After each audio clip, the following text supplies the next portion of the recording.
no la forma de las generalidades grandes que comparten todas las vértebras y la parte de los ligamentos y la parte común entre ellos, como se los voy a mostrar ahorita. He leído varios textos nuevos, por decirlo así, y casi todos vienen así ahora, entonces genial. Entonces, empezamos con las generalidades, Plaza Sésamo desde cero. Entonces, la columna vertebral también la pueden encontrar, la pueden ser llamada como raquis o como espina dorsal. Ella está compuesta por una serie de huesos que están superpuestos unos sobre otros, y estos huesos se llaman las vértebras. ¿Listo? Básicamente está constituida por tejido conectivo y por hueso que rodea y protege la médula espinal. Esas son sus funciones principales.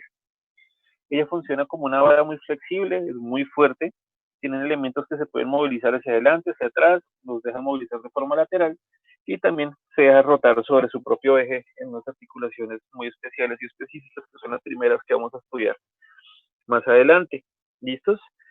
Ella representa más o menos alrededor de las 2/5 partes de la longitud del cuerpo y entre sus funciones principales están las de sostén, la de protección, que funciona principalmente también como centro de gravedad, nos da muchísima flexibilidad para la parte cervical, para el tronco, para la parte lumbar, genera también mucha estabilidad, también por su parte del centro de gravedad, nos sirve como sistema de amortiguación para golpes, para el peso también sobre todo,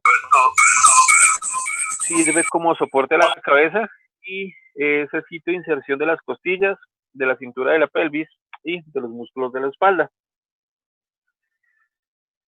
De generalidades, entonces, bueno, al comienzo del desarrollo nosotros, desde la parte embrionaria hasta la parte adulta, el número total de vértebras puede ser variable, de 32 a 34.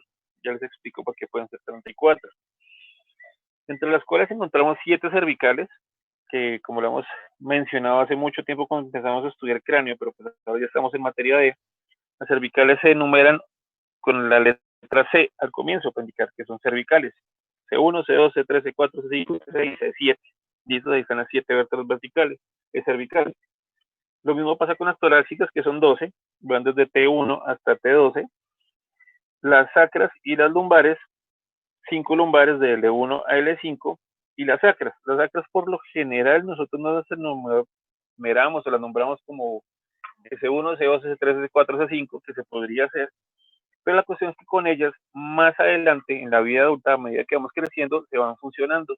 Y cuando se fusionan, forman lo que llamamos el sacro. Y al final, esta es la parte variable que puede ser de 3 a 5 vértebras coxígeas. Ellas en la parte adulta se funcionan y forman un hueso que es el coxis, ¿vale? Esa es la diferencia de por qué pueden ser de 32 hasta 34 vértebras que tengamos nosotros en nuestra etapa adulta, porque son variables el número en la parte de las coxígeas. Vista de frente, bueno, vista anterior, vista posterior y vista lateral. Esto es lo que nosotros encontramos en la parte de la columna vertebral, las cervicales, las torácicas, las lumbares, el sacro o las sacras, y finalmente, al final, las coxígeas. Bueno, eso tendríamos que estudiarlo más a fondo cuando miramos los dicos al final de la charla, los ligamentos y las articulaciones, pero se los presento de una vez más bien para que lo podamos conocer y podamos entender cómo es que se han conformado las vértebras, la gran mayoría de las vértebras como su conformación principal. Entre las vértebras, entre los espacios que hay entre cada vértebra y la siguiente, hay unos discos que se llaman los discos intervertebrales, por los que están dentro de las vértebras. ¿Qué son ellos? Son estructuras demasiado importantes, sobre todo y principalmente para absorber los impactos. Ellos están conformados principalmente de dos partes. Una parte externa, que es el anillo fibroso.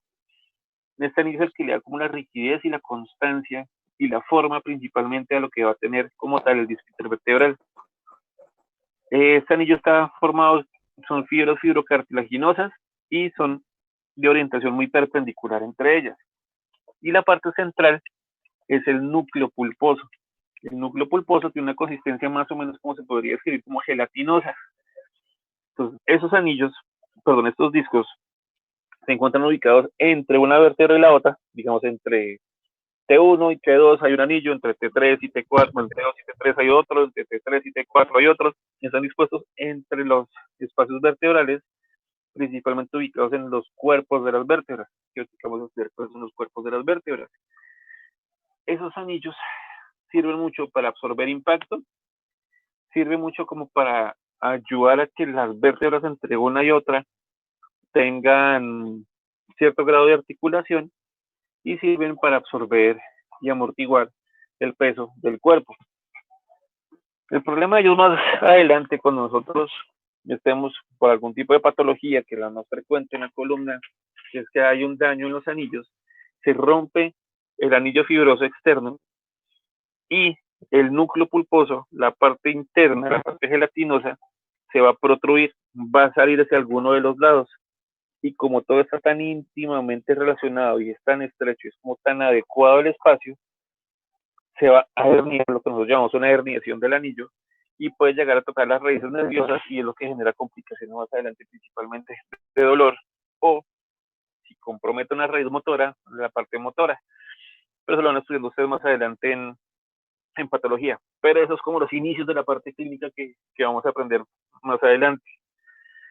Entonces, lo que hablamos ahorita, características principales de los discos, acá vemos en la diapositiva qué pasa cuando elongamos la columna, como cuando nos estiramos, queriendo estirar la columna, como se elonga el disco, estando en reposo completamente quieto, como se queda. Cuando lo comprimimos, ya sea con peso o ya sea con algún esfuerzo mecánico, cuando nos inclinamos hacia un lado, cuando nos extendemos, o sea, cuando estiramos la espalda, por decirlo así, y acá cuando nos flejamos, cuando traemos el pecho hacia adelante, hacia las rodillas, hacia las piernas, eso es lo que pasa directamente en los discos intervertebrales. Y como se dan cuenta, nos ayudan a dar muchísima funcionalidad a una estructura que en principio y teóricamente vendría siendo rígida porque viene siendo compuesta principalmente por huesos que son de protección de la médula ósea, de la médula espinal, perdón, pero en su conjunto total terminan dando estos grados de flexibilidad, de apoyo, de soporte y de protección. La parte con ellos es que con la compresión, ya sea con el peso, por eso principalmente las personas obesos van a sentir mucho dolor de espalda, los discos se van aplanando, se van ensanchando y a medida que vamos envejeciendo, el núcleo pulposo, la parte gelatinosa, se va poniendo mucho más dura y mucho menos elástica. Y eso genera que los movimientos que hagamos con la columna, desde su porción cervical, torácica hasta la lumbar, se vayan disminuyendo y se vaya complicando la movilidad y vaya teniendo muchos más trastornos la parte de las personas que están teniendo lesiones a nivel. Dímelo. Tengo una pregunta. ¿Una hernia discal es lo mismo que una hernia de núcleo pulposo o son cosas diferentes? No, es lo mismo. Es como una forma diferente de ¿Es decirlo. lo La mismo? hernia discal, sí, como tal. Ah, ok. La hernia del núcleo Listo. pulposo es ya cuando se sale el centro como tal de todo el disco intervertebral. Pero, o sea, por decirlo así, clínicamente es indiferente lo uno o lo otro. Tú lo estudias mucho mejor y obviamente el estudio ideal para saber los resonantes. Vamos metiéndonos ya con la parte de imágenes. Entonces, las radiografías, los rayos X a usted los dejan ver principalmente estructuras óseas. Los radio opaco, y si comenzamos la parte contraria chistosa de medicina, lo que es radio opaco, lo que es oscuro para la radiografía, nosotros lo vemos blanco. Si ustedes ven algo, bueno, vamos a tenemos una radiografía y se los explico un poco mejor. Los radiopacos se ve blanco, que es lo hueso, lo que es más denso. Y las estructuras que son menos densas, la sangre o el aire, en realidad casi no se ven en la radiografía. La sangre sí se alcanza a ver cuando está medio muy concentrada en los vasos sanguíneos, pero el aire se va a ver negro. Cuando nosotros vamos a ver y estudiar la parte de columna, cuando uno sospecha que hay una lesión de los discos, esta lesión de los discos uno la puede ver comparando la altura de un cuerpo vertebral con otro. Ustedes tienen la sospecha y lo que tienen que solicitar o pedirle al paciente o estudiarlo más adelante es con estudios de resonancia. La resonancia lo que hace es poner a los tejidos como de una forma organizada a nivel molecular por medio de un imán gigantesco y las imágenes que venían siendo inicialmente mecánicas, por decirlo así, las convierten en digitales, se digitalizan unos y ceros, las interpretamos por medio de medios magnéticos y podemos ver ya los tejidos blandos. La resonancia sí me deja ver los músculos, me deja ver los ligamentos, y en este caso me deja ver los discos intervertebrales, cosa que no puedo ver en la radiografía. Pero la radiografía me sirve mucho como el medio de estudio inicial para saber más adelante cómo voy a orientar el caso del paciente. Al final de ahorita de la charla yo les puse unos poquitos casos clínicos para que se vayan orientando y vayan cogiendo más como cancha de lo que van a tener que estudiar más adelante. Cuando tú tienes una lesión de disco, tú dices que tienes una hernia discal. Si quieres decir que es una hernia del disco pulposo, es porque ya tomaste una resonancia para identificar el disco pulposo. Bueno, los resonadores, el nivel de tecnología del resonador se mide en Tesla. Si es de una Tesla, 1.5, 2, 3, 4, 5, 6, 7 Teslas, que creo que en Sudamérica no hay. Acá en Cúcuta creo que lo máximo que hay es como de 2 Teslas y medio o 3 Teslas que hay en Santa Ana y en la Duarte, que es como lo más nuevo que hay. Que dejan ver imágenes relativamente buenas, pero que tú identifiques que sea exactamente el núcleo pulposo el que se salió, no. Se infiere y se intuye que cuando tú rompes el anillo externo, se protruye la parte del núcleo pulposo, entonces puedes decir de forma indistintiva, casi que por dejarte, que la hernia discal es secundaria a una herniación del disco pulposo, pero con que digas que es una hernia discal, ya sale, no hay ningún problema. Listos. Entonces, seguimos. Importantísimo, la columna tiene muchas curvaturas, ¿vale? Tanto desde la vida embrionaria hasta la vida adulta, va a tener unas curvaturas que son fisiológicas, que son normales. Esas curvaturas también se pueden acentuar mucho más y dejan de ser fisiológicas a convertirse en patológicas. Pero de todas formas, las curvaturas se tienen que nombrar, enumerar y decir qué tipo de curvatura es. Y acá se las explico. Entonces, la columna tiene estas 4 curvaturas, 2 primarias y 2 secundarias. ¿Por qué se les llaman primarias y secundarias? Porque unos vienen desde la parte embrionaria y otras se desarrollan a medida que vamos, valga la redundancia, creciendo y desarrollando. Y cuando vamos aumentando desde la parte de ser bebés y vamos a empezar a gatear y vamos a tener un sostén de la cabeza y a tener un sostén cefálico y después vamos a empezar a caminar y a caminar de posición erguida, ahí en ese punto para poder variar el modo y en el punto exacto donde tiene que ser nuestro punto de equilibrio, nuestro centro de masa, se tienen que equilibrar las fuerzas dentro de nuestro eje, que es la columna, y ahí se van a presentar esas curvaturas. Entonces, si ustedes se dan cuenta, acá hay esquematizado una curvatura torácica y una curvatura sacra. Esta curvatura que tiene como esta convejidad anterior, o bueno, convejidad posterior, una concavidad anterior, se llama una cifosis. Esta forma de la curvatura es una cifosis. Ok, y a nivel cervical, que la curvatura viene como para el otro lado, es una lordosis. ¿Listos? Que en la diapositiva se los tengo acá, como cifosis y como lordosis. ¿Para qué sirve esto? Por ejemplo, cuando ustedes van a estudiar, y lo más frecuente que les va a llegar al principio, porque todos queremos arrancar por urgencias, por la parte chévere, meternos así, la parte complicada y dura de trauma, bueno, así fui yo y muchos de mis compañeros. Cuando tomamos una radiografía de la parte cervical, uno tiene que describir si tiene o no tiene esa lordosis fisiológica. Y también, lo más importante para que ustedes estudien en imágenes y sobre todo que están aprendiendo esa parte de anatomía, si ustedes tienen que aprenderse es qué es lo normal. Si ustedes aprenden qué es lo normal, van ganados en un 90% los diagnósticos. Les llega algo que no es normal, ustedes dicen, carajo, en esta imagen estoy viendo algo que no es normal, ya. Con eso tienen ganado casi todo, le pueden preguntar a un amigo, le pueden preguntar a el colega que tengan al lado, o pueden ponerse a investigar y decir como, carajo, lo que no era normal era esto, y se lo van aprendiendo de esa forma.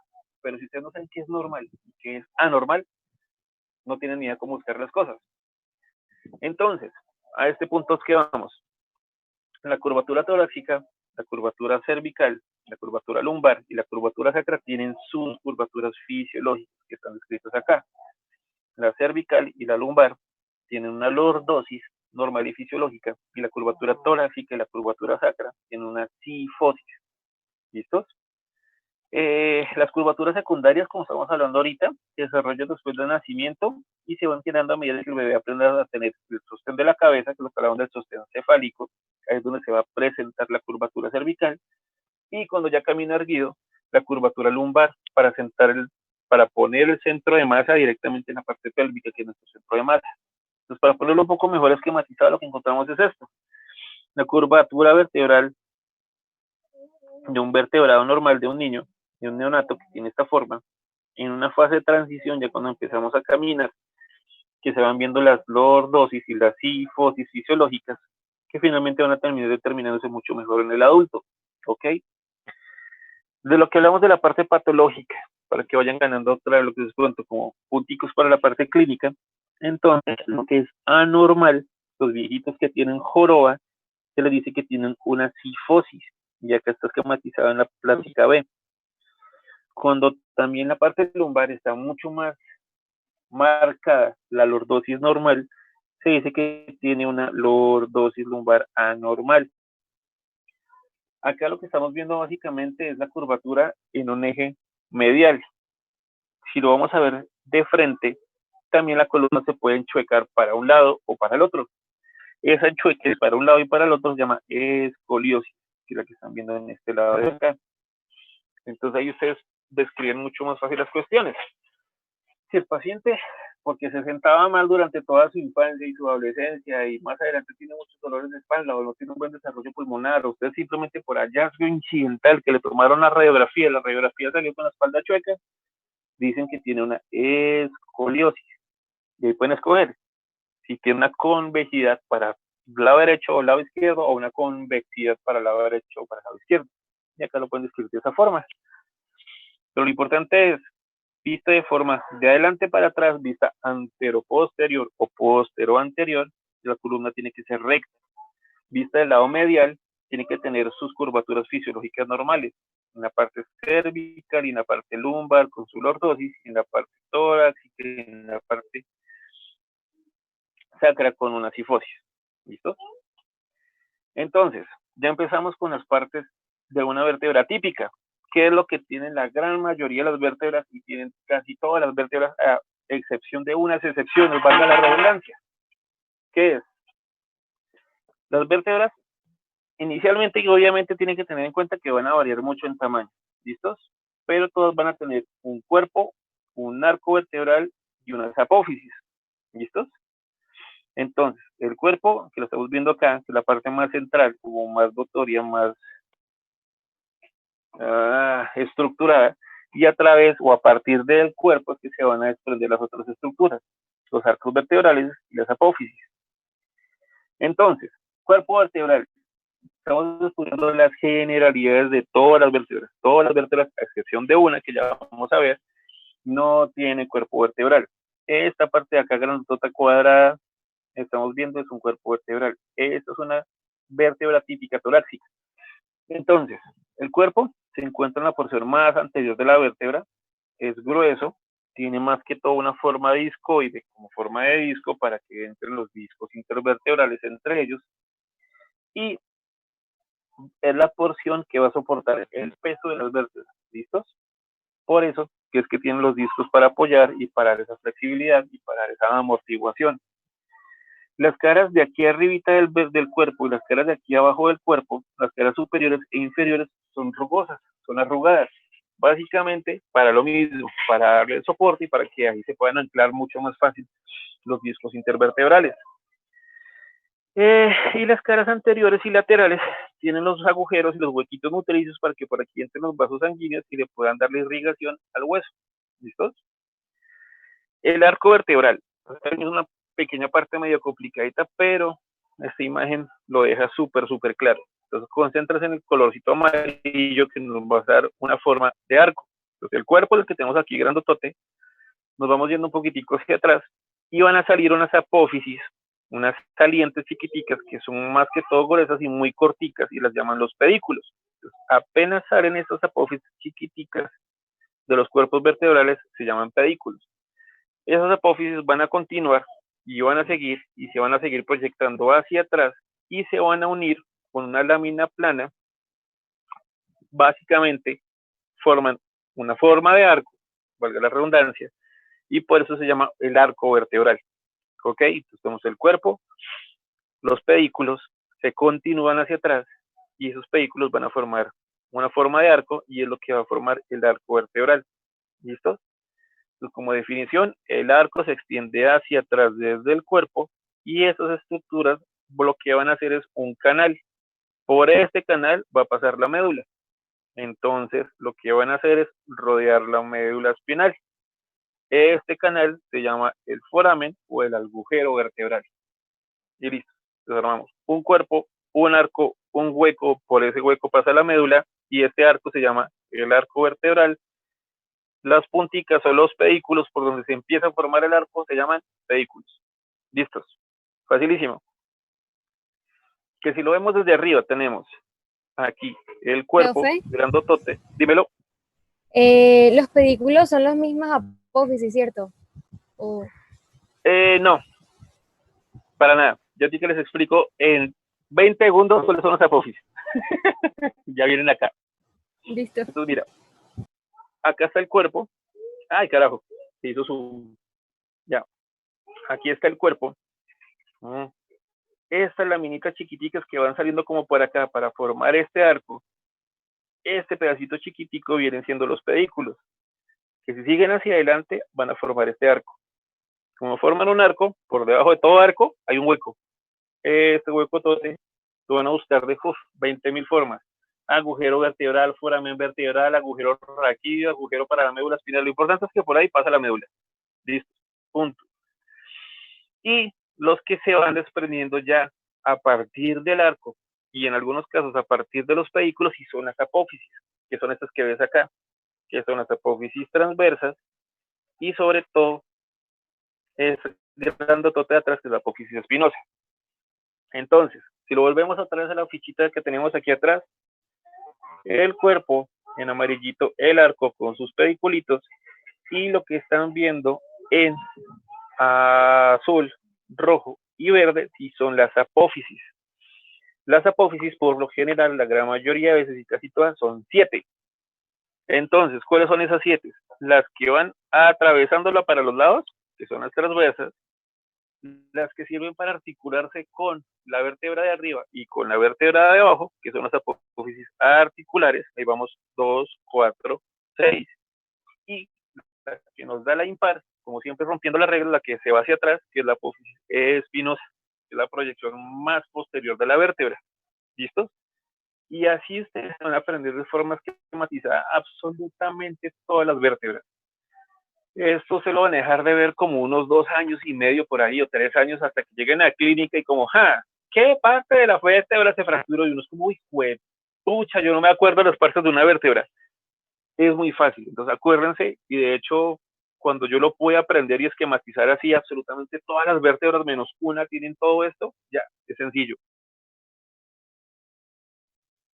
El cuerpo, los pedículos que salen un poquitico más adelante, el arco vertebral, y a partir de ese pedículo y ese arco vertebral es que se van a pegar las 7 apófisis, que son las transversales, 2 arriba para articular, 2 abajo para articular, y vamos a ir, y la espinosa que va hacia atrás son 7.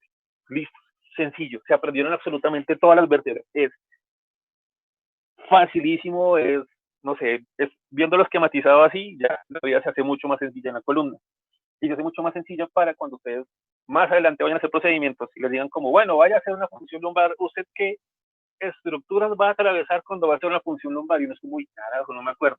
Ahorita que veamos la parte de los ligamentos, van a saber lo fácil que es estructurarlo y pensarlo viéndolo de esta forma. Entonces, repitiendo lo que ya hemos hecho para que no se nos pierda. Entonces, apófisis, nacen 7 apófisis de las que estamos hablando. Las transversas, que se extienden desde el punto de la unión de la lámina y el pedículo hacia afuera y hacia cada lado. Listo, lo que hemos hablado ahorita. Las espinosas, que son únicas, son las que no vienen en pares, y lo que siempre se ha dicho, lo que va hacia la línea media por lo general es único. Como acá tenemos solo un cuerpo vertebral, tenemos solo un disco vertebral y tenemos solo una apófisis espinosa porque es la que va justo por la mitad y va hacia atrás. ¿Ok? Y las 4 apófisis que quedaban son las que articulan las dos para articular para arriba y las dos para articular para abajo, que son las apófisis articulares superiores y las apófisis articulares inferiores. Bueno, importante para que se medio les quede mucho más fácil, las superficies donde se articulan estas apófisis también las llaman carillas. Entonces tenemos el cuerpo, los pedículos, las apófisis que están atravesadas, que son transversas, la apófisis posterior o espinosa, y finalmente las apófisis para que se articulen, las apófisis articulares superiores e inferiores. Como se articulan, tienen que tener una carilla, una carita para que se puedan articular, y esas se llaman las carillas articulares. Y se acaban de aprender absolutamente todas las vértebras, de una forma así de sencilla y así de fácil. ¿Listo? ¿Cuáles son las excepciones, como toda parte y toda regla, toda medicina? Unas muy poquitas, son muy absurdamente importantes, pero vamos a ver de una vez. ¿Listos? Entonces, arrancamos de arriba para abajo. Vértebras cervicales, habíamos hablado, son 7, C1, C2, C3, C4, C5, C6, C7. Así se enumeran, así se saben y así es de distribución universal. Entonces, básicamente, típicamente se caracterizan porque son del tamaño más pequeño, y la excepción y a diferencia de lo que estudiamos ahorita es que tienen un huequito en las apófisis o en los procesos. Acá yo les puse proceso porque también en algunos textos se lo van a encontrar como proceso, o en inglés le dicen mucho el proceso transversal. Entonces, ellas en sus apófisis transversales, que son estos de aquí de los laditos, carajo, no sé, tienen unos huecos. Entonces, como ya son especiales, tienen unos huecos ahí. ¿Para qué son esos huecos? Para que por ahí pasen las arterias cervicales. ¿Listo? Las que van a dar irrigación a la parte posterior del cerebro. Entonces, los procesos espinales o las apófisis espinosas, las que vienen hacia atrás, estos de aquí hacia atrás, por lo general tienen como dos punticas. Se puede decir que son bífidos. Esa es una característica especial de la parte de la columna cervical. Tiene nombre especial y tiene nombre diferente. La C1 y C2 se llaman el Atlas, lo que yo les explicaba en la parte de mitología griega antigua. Atlas, que sostiene el mundo en sus brazos y en sus hombros. El Atlas sostiene nuestro mundo, que es el cráneo, nuestro cerebro. Y el axis, o el eje, es el que tiene una proyección acá extraña, chistosa, en forma de diente, que nos va a poder permitir y nos deja que podamos mover la cabeza en sentido rotatorio, izquierda a derecha, derecha a izquierda. ¿Listos? Ya miramos cómo se articula esta parte. La parte principal de ellas son esas. Bueno, y la otra característica principal de las cervicales es que la última, la C7, la apófisis espinosa, la parte más transversal de aquí atrás, es la más prominente. Entonces, ¿cómo la encontramos fácilmente? Si ustedes tóquense ahorita la nuca, vayan bajando por atrás por el centro de la nuca y de repente se van a encontrar como un hueso saliente ahí hacia atrás. Ahí en ese punto se están tocando la apófisis espinosa de C7. Algunas personas que son muy flaquitas se pueden alcanzar a tocar incluso C6 o C7, pero todos nos alcanzamos a tocar atrás C7. Esa es la parte fundamental y principal en el estudio de las vértebras cervicales. Entonces, empezamos con C1, el Atlas, el que sostiene el mundo. Entonces, eso es algo muy importante y esta es la variante, la única vértebra que, si ustedes se dan cuenta acá, esta loca no tiene cuerpo. ¿Listo? Eso es lo que la caracteriza, bueno, entre muchas otras cosas, principalmente el Atlas no tiene cuerpo. ¿Listos? Ella se articula arriba con el cráneo y abajo con el axis. ¿Listos? Entonces, si ustedes se dan cuenta, si quitan, bueno, como toda la parte externa y miran solo la parte central y medial, tiene forma de anillo cuando se mira desde arriba. Y este anillo tiene dos pegotes grandes aquí a los lados, como dos masas. Esas cosas se llaman las masas laterales. Listo, lo vamos a aprender de forma fácil. Tiene un anillo, tiene dos masas pegadas a los lados, que son las masas laterales. Como es un anillo que tiene dos masas, pues tiene un arco que va aquí adelante y un arco que va por aquí atrás. ¿Cómo se le llama al marco de adelante? Arco anterior. ¿Cómo se le llama al de atrás? Arco posterior. ¿Listos? Arco anterior, arco posterior, masas laterales, y vamos descubriendo la parte principal del atlas. Entonces, cada masa lateral tiene acá una superficie articular o una carilla articular, y como sabemos se va a articular en la parte superior con el cráneo y se va a articular con el occipital. ¿Listos? Y esta articulación entre el atlas y el occipital se llama la articulación atlanto-occipital. ¿Listo? Y por debajo, como se va a articular con el axis, se va a llamar la articulación atlanto-axial. Y listo. Lo que yo les digo, si ustedes le ponen lógica a las cosas y se lo aprenden de la forma fácil, no van a sufrir.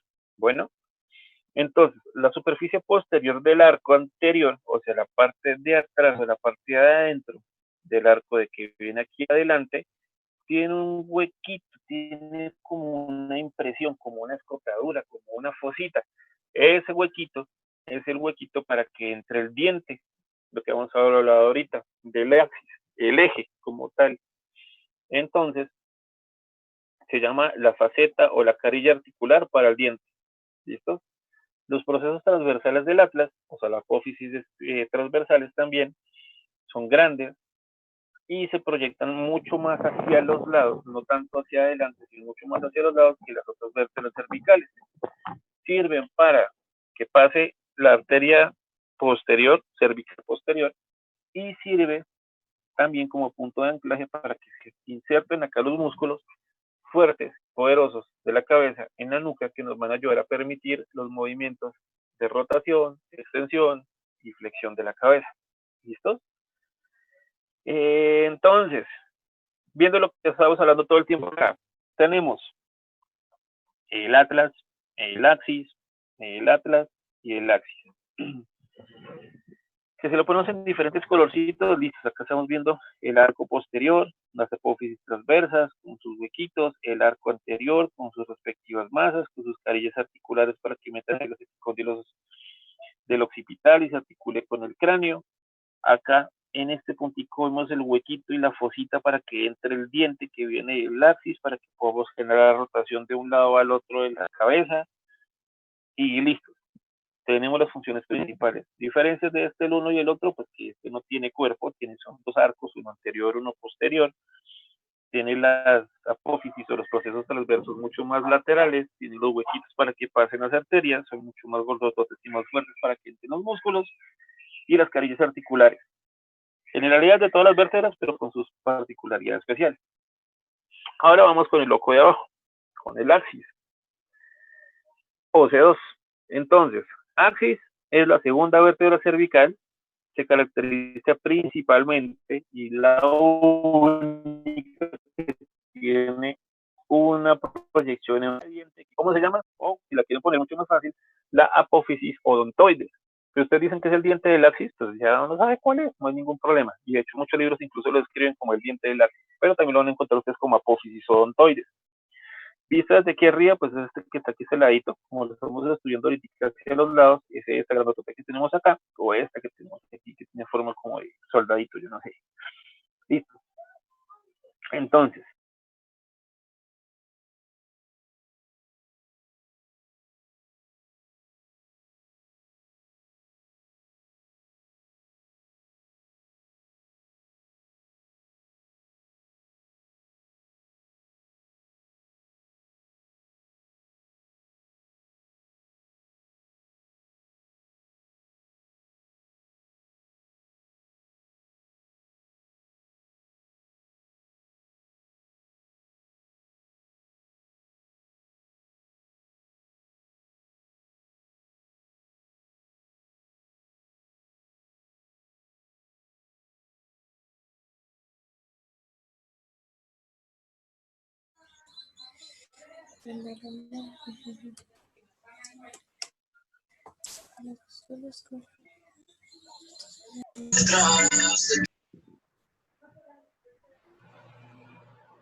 Bueno, mientras entran todos, si ven que se va haciendo mucho más, como más amena esta parte de anatomía, es que lo que madre, lo que yo les digo siempre, el cráneo es un ladrillo horrible.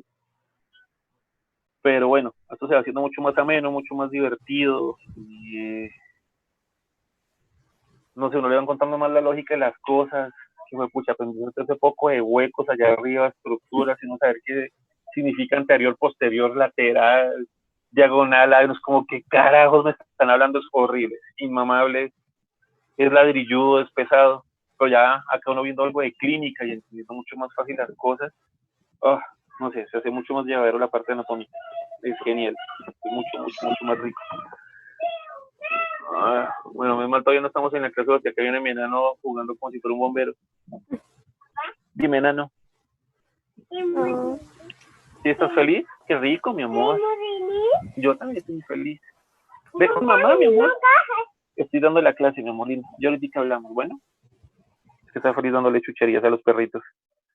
Bueno, listo, sigamos. Nos damos compartir, pam. Compartir, mira, no tiene... Bueno, acaba de cumplir 3 añitos hace 10 días, 15 días. Y me pucha, no, 18 días. A ver, pantalla. ¿En qué íbamos? Acá, listo. Bueno, fíjate aquí esta cosa. Bueno, entonces, el axis. La parte del diente que estamos hablando, entonces ese diente nos sirve mucho para generar articulación de los tres tipos, del axis, del atlas y el cráneo para poder generar la movilidad y la rotación que tenemos en el cráneo. Entonces, la superficie anterior del diente, la parte más adelante del diente, se articula con el arco anterior del atlas, que es la que vamos a hablar ahorita, en la porción posterior del arco anterior del atlas. Bien que ya podemos hablarlo de esa forma y lo pueden entender mucho mejor. Entonces, las dos superficies que son superiores y laterales, superolaterales, tienen muchas impresiones como rugosidades y tienen unos pequeños huequitos que sirven para unión de los ligamentos alares, que son estos que tienen acá adelante. Estos ligamentos que tienen forma de alitas hacen parte del complejo de la articulación del axis, del atlas y el cráneo que vamos a estudiar hacia el final de la clase, que también se las voy a poner súper sencilla y la van a entender súper fácil, porque uno leyéndola uno no entiende un carajo, pero sí que la van a entender súper bien, súper sencillita de aprender. Entonces, estos ligamentos alares se originan en las caras mediales y anteriores de los cóndilos occipitales. Dame un segundito. ¿Amor? Busca a la mamá, mi amor. Mira, no está aprendiendo ese chichi. Bueno, ya aprendió desde añito y medio ese chichi, pero ahora está enloquecido porque se quiere bajar eso, todas las cosas desde un reguero. Pero bueno, entonces, los ligamentos se originan en los cóndilos occipitales. Estamos hablando de los cóndilos que se articulan directamente sobre las masas, sobre que van a tener las calles articulares de C1 y también van a dar acá, hasta aquí abajo, a C2, principalmente al diente, en la parte medial del diente, para limitar la rotación de la cabeza. Entonces, estos ligamentos van a hacer que nosotros nos podamos mover hacia la derecha o hacia la izquierda, pero que no nos vayamos a mover la cabeza como si fuéramos un búho o una lechuza. ¿Para qué? Para que nos rompamos la médula espinal y para que nos quedemos muertos ahí. Pues nuestro rango de movimiento hacia la izquierda o hacia la derecha más o menos está entre 60 y 80 grados. Y eso es lo máximo que alcanzamos a rotar, es 80 grados, más alcanzamos a tener los 90 completotes. Y eso se da principalmente por estos ligamentos, por los ligamentos alares. ¿Ok? Listo. Esas son las características principales. Séptima vértebra cervical, o C7. Entonces, C7 es una vértebra de transición, porque vamos a pasar ya de la parte cervical a la parte torácica, y tiene unas características que la hacen muy parecidas a las vértebras torácicas. ¿Listo? Entre estas, el extremo, la parte posterior y más largotota de la apófisis espinosa es individual. Yo les decía, la embarré, no les puse fotos. Las apófisis espinosas de las cervicales por lo general tienen dos huequitos, son bífidas, tienen dos punticas, como si fueran la lengua de una serpiente, más o menos. Y esta apófisis espinosa es muy prominente, con lo que hablamos ahorita, nos la podemos tocar incluso ahorita cuando tocamos atrás en la nuca. Las apófisis transversas o los procesos transversos tienen un huequito también, y ese huequito es relativamente pequeño. Algunos textos y la gran mayoría de textos dicen que por ahí nunca jamás pasa la arteria cervical posterior. Es una variante que si llega a pasar en alguien es como menos del 0.00001 de la población. Entonces podemos decir que nunca, pero de todas formas hay algún loco que por ahí le puede llegar a pasar la arteria cervical posterior, la arteria vertebral posterior, pero es una característica importante. A pesar de que tiene el hueco, por lo general, por ahí nunca va a pasar la arteria vertebral posterior. ¿Listos? Y arrancamos de ahí para abajo con las vértebras torácicas. Acá se viene a complicar un poquito más porque, como todos sabemos, a las vértebras torácicas se le vienen a articular un par de huesos que vienen al lado y lado que se llaman las costillas. Entonces, ellas comparten las características que ya estudiamos de todas las vértebras que tienen el cuerpo, los pedículos, el arco vertebral, las 7 apófisis que son las transversas, las de las articulaciones superiores, articulaciones inferiores y la apófisis espinosa. Si bien es muy fácil aprendérselo así, son las 7 diferentes, los arcos, los pedículos del cuerpo, pero entonces es muy importante que las vértebras tienen la articulación y unas carillas especiales para que se metan las costillas y se puedan articular entre las vértebras, las costillas y van hacia adelante, hacia el esternón, que es el hueso que tenemos en la parte más anterior de la caja torácica. ¿Listos? Entonces vamos a leerlo y a escribirlo y a entenderlo. Entonces, primero, bueno, la primera costilla se articula con el cuerpo de la primera vértebra torácica, que eso tiene un huequito, tiene una fosita, que es la fosita o el huequito costal superior, y una inferior para la cabeza de la segunda costilla. Entonces, T1 ya nos va mostrando que tenemos dos huecos diferentes dentro del propio cuerpo, ya no están las apófisis, acuérdense que las apófisis dejan esa parte, estos están en el cuerpo y en el cuerpo se va a meter la cabeza de cada costilla. ¿Cómo viene la locura? Miren acá esta parte de acá, medial, que acá la vemos como un poquitico más proyectadito y vemos que cada costilla se articula con un pedazo de la costilla, un pedazo del cuerpo vertebral de más arriba y el cuerpo vertebral de más abajo.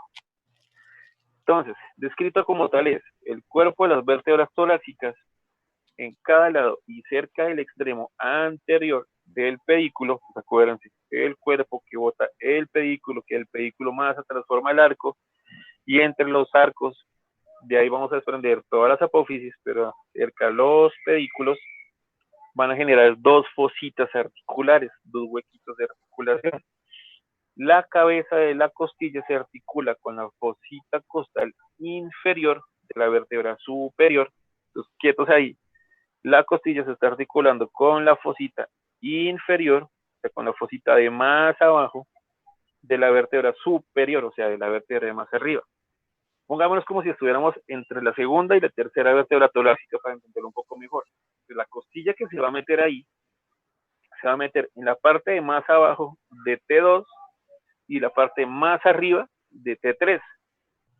Y es lo que estamos diciendo acá. La cabeza de la costilla se articula con la fosita costal inferior, la vértebra superior, T2 en este caso, y con la fosita costal superior de la vértebra inferior, en este caso T3. Y como entre las dos lo que encontramos es el disco vertebral, bueno, intervertebral, que nos va a dar el apoyo, el sostén, el amortiguamiento, se va a articular también con el disco. Por eso yo quería mostrarles el disco un poquitico antes de. Y ya, encontramos que tienen dos huecos para que se articulen las costillas. La costilla se va a articular con la porción inferior de la vértebra superior y con la porción de la fosita superior de la vértebra inferior. ¿Entendido? Fácil, sencillo, se articula con la de arriba y con la de abajo en los extremos de cada cuerpo vertebral. Y las costillas tienen unos punticos de más, como otro cosito más que para articularse, que se llama un tubérculo, y ese tubérculo de la costilla se va a articular con la fosita costal de la apófisis transversa de la vértebra inferior. Entonces, acá viene una característica extra de las vértebras torácicas. En las apófisis transversas tienen un tercer punto de apoyo de las costillas, y ese tercer punto de apoyo es en las apófisis transversas. Entonces, eso es lo que los va a diferenciar. Acuérdense, en las cervicales, las apófisis transversas la diferencian los huecos para que pase por ahí la arteria. En estas, las apófisis transversas, la diferencian es esa escotadura, esa carita o esa fosita para que se articule también en la costilla. Que si los estamos viendo por el frente y por el lado, las vértebras torácicas, ¿cómo son? Tal cual lo acabamos de hacer. El cuerpo, un poquitico atrás del pedículo está la fosita para que se articule aquí arriba de la costilla, la otra fosita para que se articule aquí la otra costilla. Entonces acuérdense, aquí arriba se va a articular la costilla aquí arriba, aquí abajo se va a articular la costilla que sigue. No una costilla por cada cuerpo, no. Cada cuerpo va a articular dos costillas diferentes. Y en las apófisis transversas ya no tenemos los huecos para que pasen por ahí algún vaso sanguíneo, porque no pasa ningún vaso, sino se va a articular el resto de la costilla que viene proyectando en forma de arco, que es este, el huesito costal de la apófisis transversa.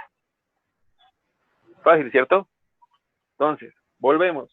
Plaza Sésamo, repaso de lo mismo. Cuerpo vertebral gigante, los pedículos. Antecitos de los pedículos encontramos las fositas para que se articulen, la parte superior de la costilla y la parte inferior de la costilla. Como todas, tienen sus apófisis transversas y sus apófisis espinosas, que están acá, la apófisis espinosa, las apófisis transversas y las apófisis para que se articulen una vértebra con otra, que es la apófisis articular superior y la apófisis articular inferior. Fácil, ¿listos? Seguimos. Entonces, características principales de la costilla 11 y 12. De costilla no, perdón, de las vértebras torácicas 11 y 12. Bueno, T11, T12. En realidad, la diferencia comienza a notarse desde T10. T10 ya no va a tener una fosita para la articulación con las costillas arriba y abajo, sino solo arriba. Va a tener una fosita costal superior, porque las costillas a partir de la 10, 11 y 12 ya no van a ser tan grandes ni tan prominentes y no van a necesitar esta doble articulación para poderse proyectar y proteger la caja torácica. ¿Ok? Entonces, hablando de la 11 y la 12, de T11 y T12, estas dos van siendo como las de transición, como las que habíamos hablado previamente de C7.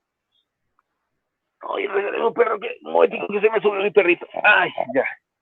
Si no ronque, era la roncho acá. Entonces, T11 y T12, la particularidad es que a partir de T10 ya no van a tener las fositas articulares dobles para las costillas, van a tener solo una. Y muy importante, la T12, la 12ª vértebra torácica, tienen las articulaciones inferiores formadas muy similares a las lumbares. Estas articulaciones ya son más cilíndricas, más convexas y están orientadas hacia los lados. Se orientan sobre todo hacia los lados para tener mucho más apoyo y mucho más soporte, porque estas son las que van a aguantar todo el peso ya que viene de arriba del cuerpo.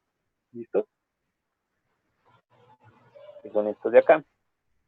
Entonces, viendo las lumbares, que son estos locos que tenemos aquí, ya son mucho más grandes, mucho más prominentes y mucho más notorios, sobre todo el cuerpo.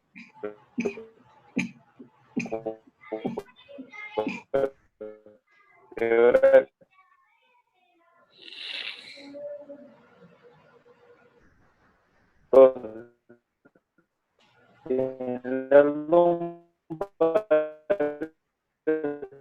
el cuerpo vertebral muy voluminoso, que estamos hablando de ahorita, más formitos y la apófisis transversa, pero como en los últimos tiempos les han puesto apófisis costales, que la verdad no tengo ni idea por qué carajos, son mucho más largas y son mucho más finas, ¿listos? Y básicamente se van desprendiendo de la parte de atrás del pedículo. Esas son como las características principales de ellos. Recuerden que la carilla articular son mucho más grandototas, son mucho más gruesas para soportar el peso. Lo mismo el cuerpo es mucho más grandotote, mucho más grueso para soportar el peso. Y ya las apófisis transversas, o acá le llaman apófisis costales, que no tengo ni idea por qué carajo, en serio, a mí me corcharía si me preguntan por qué, son mucho más cortitas y de forma mucho más horizontalizadas. ¿Listos? El sacro. Entonces, el sacro básicamente es la unión de la fusión de 5 vértebras sacras, que vendrían siendo S1, S2, S3, S4, S5. El sacro en ese tipo de nomenclatura uno habla del sacro, si hay una fractura, una luxación o alguna lesión del sacro, uno habla directamente del sacro. Pero llegar incluso uno a diferenciar, ya sea por resonancia, por tomografía, por radiografía, C1, C2, C3, C4, C5, es muy difícil. ¿Listo? Entonces, el sacro, como todas las cosas, tiene una porción anterior, una porción posterior. La cara anterior es cóncava por la misma curva que genera el propio sacro. Entonces, la sifosis, la lordosis, repásenlo y métanselo en la cabeza, y si no hay mnemotecnia. Pero bueno, tengan en cuenta que si se aprenden que la parte cervical tiene una lordosis, van intercaladas, lordosis, sifosis, lordosis, sifosis. ¿Listo? La cara anterior es cóncava, tiene 4 líneas transversales que la atraviesan de lado a lado, que básicamente lo que va a representar es la fusión o la soldadura de los cuerpos vertebrales. Y acá van aprendiendo otro término médico nuevo para la clínica.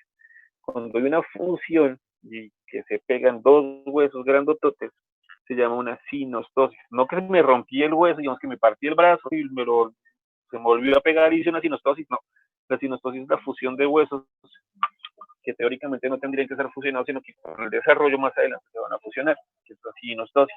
¿Listo? Y en los extremos de cada línea se van a ubicar los forámenes, los huequitos sacros, y estos se llaman los forámenes sacros anteriores, porque estamos viendo la porción anterior del sacro. ¿Ok? Si nos vamos para atrás, ¿qué vamos a encontrar? Entonces, la cara posterior es convexa por la misma curvatura que tiene el sacro y tiene un relieve muy regular aquí en la línea media. ¿Listos? Esta línea media que tiene ese relieve, que tiene forma de cresta y que está por la mitad, ¿cómo se va a llamar? La cresta sacra media. Y viene siendo como una representación o como un vestigio o un remanente de lo que queda de las apófisis espinosas. ¿Listos? En la parte más inferior hay una abertura con la forma de un ángulo agudo y este básicamente viene siendo el hiato sacro. ¿Listo? A los dos lados, a los extremos inferiores del sacro, se encuentran las astas del sacro. Entonces acá está el hiato sacro y como termina medio abierto, vienen siendo las astas del sacro. ¿Ok? Lateral a la cresta sacra media, entonces volvemos otra vez a la mitad, que tiene forma de cresta y está en la mitad, hay como unos grupecitos, como unos remanentes, como unas masitas, que vienen siendo los remanentes de las apófisis articulares. Recuerden que son las 7 apófisis, las 4 articulares de arriba y de abajo, las transversas y la que viene atrás. Esas son las 7 que nos van a dar, ¿ok? Y más lateral se encuentran los forámenes. Como vemos, estamos viendo la cara posterior del sacro, pues son los forámenes sacros posteriores.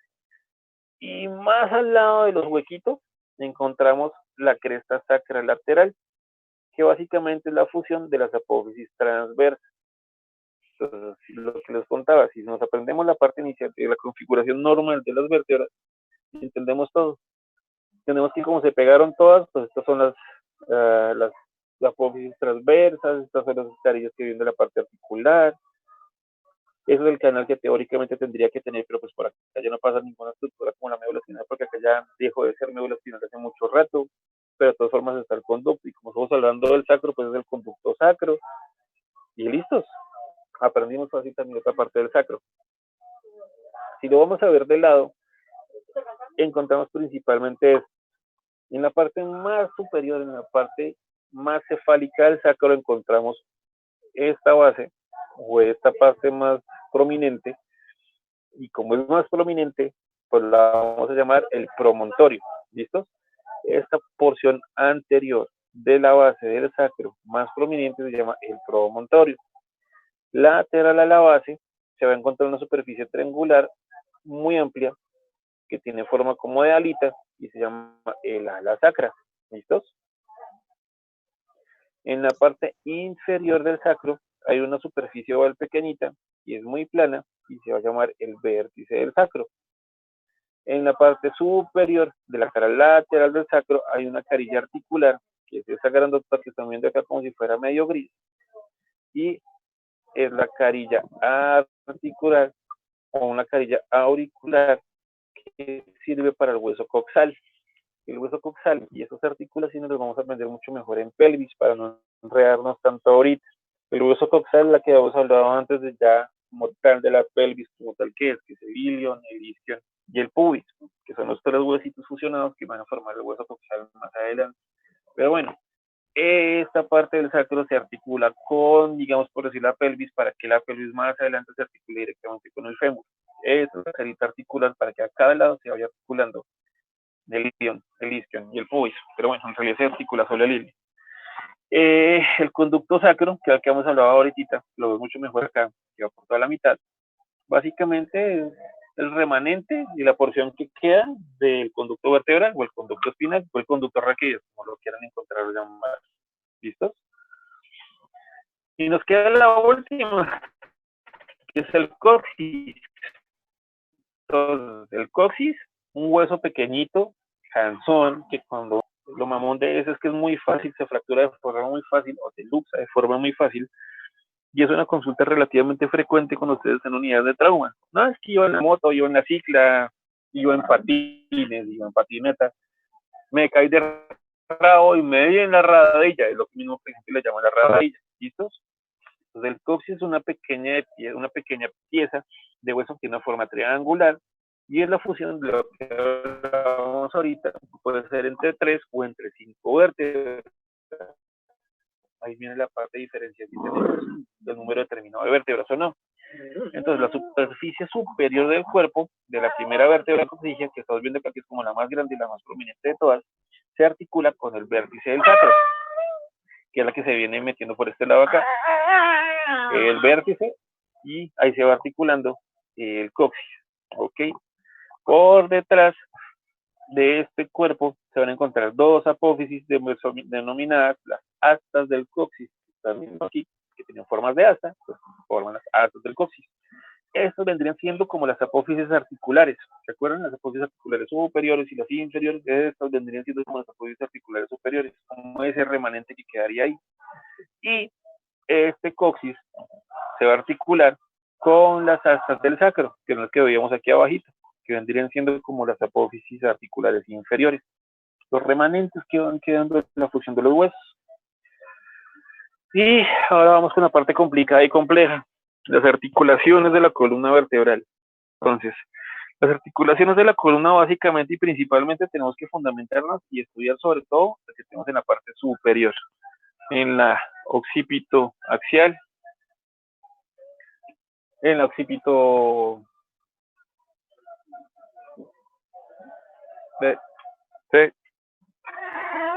este bicho me dice que tiene poca señal.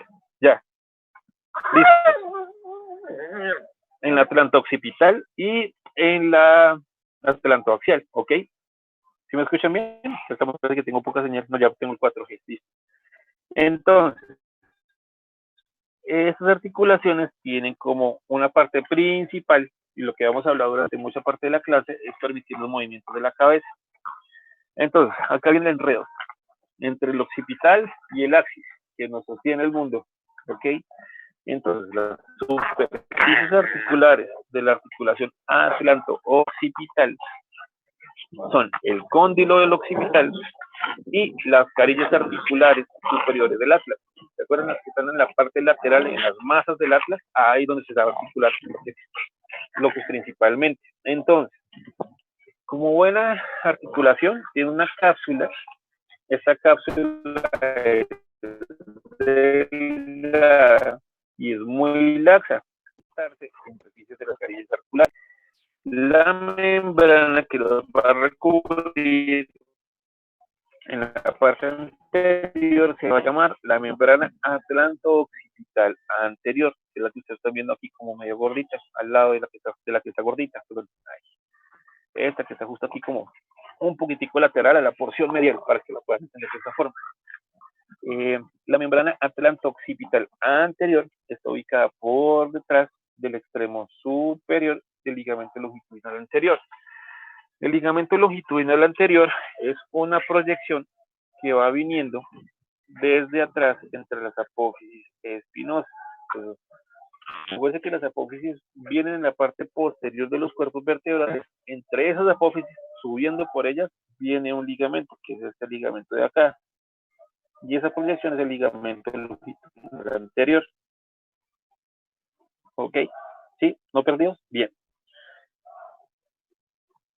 Entonces, ¿qué pasa con esta parte? Es bastante gruesa, está ubicada en la región medial y básicamente esta porción se va a fusionar o a confundir el ligamento longitudinal anterior que viene desde la parte más posterior, que viene aquí, que es la membrana atlanto entre la una y la otra, porque esta membrana atlanto-occipital tiene unas inserciones muy específicas en el axis y en el atlas, porque son huesos diferentes a los demás, como lo hemos estudiado previamente. ¿Listo?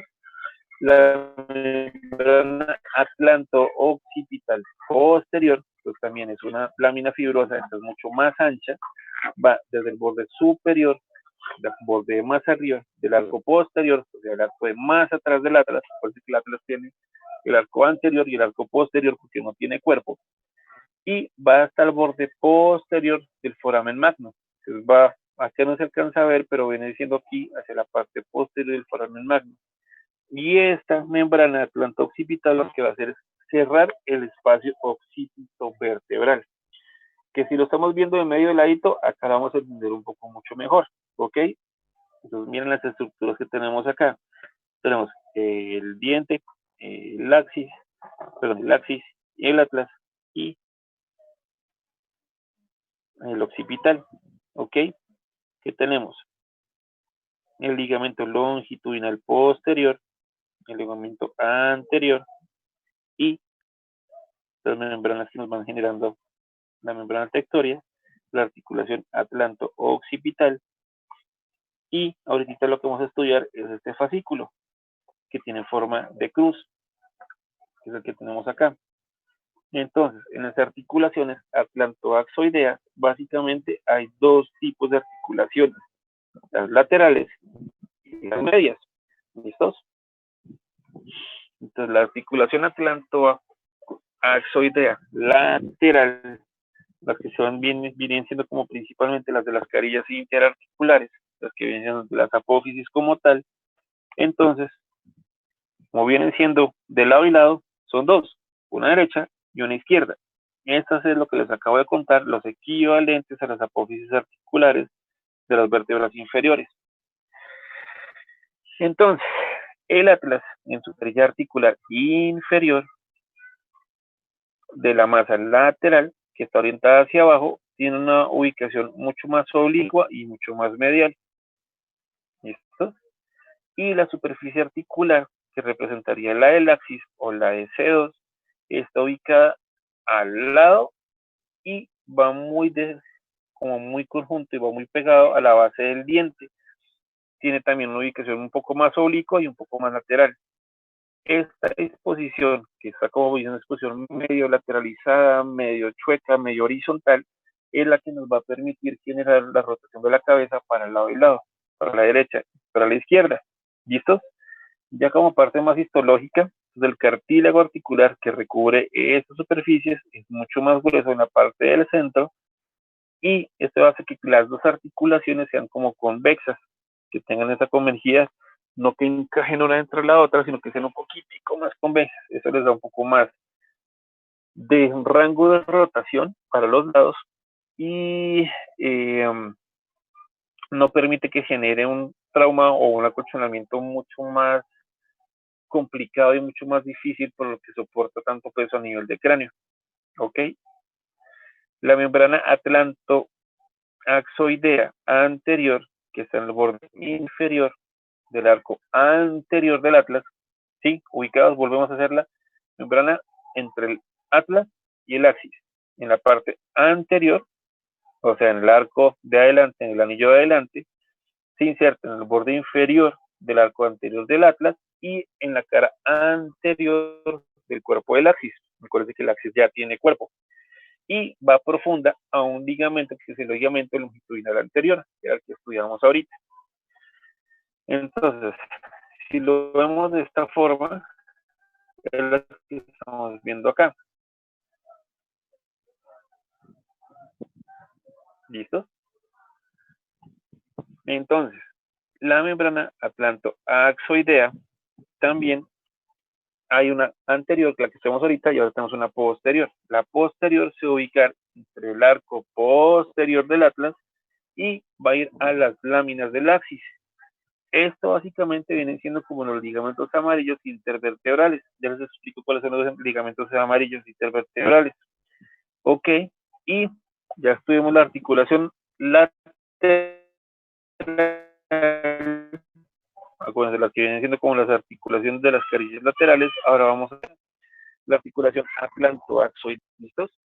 Entonces, eso se va a producir entre el diente del axis y el arco anterior del atlas, que hablamos ahorita. Que nos adelantamos un poquito con los ligamentos alares que vienen acá al lado del diente. Entonces, la disposición de las superficies articulares va a determinar que el diente funcione como un pivote dentro del anillo. Esto es, o ver si lo quieren estudiar o si les preguntan de forma horrible, que yo no se los voy a preguntar así, es una articulación sinovial de tipo trocoide. ¿Qué articulación sinovial trocoide conoce usted? Bah, la atlantoaxoidea, la del diente. Fácil, se la pueden aprender mucho más fácil. La superficie articular del arco anterior del atlas, ubicados arriba en el atlas, en C1, se va a encontrar en la cara posterior de él, hay una pequeña superficie ovalada, revestida de cartílago, que es la que habíamos hablado ahorita, la fosita, el hueco, la escotadura del diente. Ese huesito o escotadura tiene un cartílago chiquitico que lo va a recubrir, que es básicamente lo que estamos viendo acá. ¿Ok? El diente del axis tiene dos carillas articulares, una anterior que va pegada hacia el arco como tal del atlas y una posterior que va pegada hacia el ligamento transverso del atlas. Ese ligamento transverso es una cinta fibrosa muy resistente y se extiende entre las caras internas de las masas laterales del atlas. El trayecto es cóncavo, va hacia adelante y se ubica por detrás del diente, que básicamente es esto que estamos viendo acá. ¿Listos? La cara anterior del ligamento tiene una lámina de cartílago y esta lámina lo que va a hacer es tener contacto con el diente.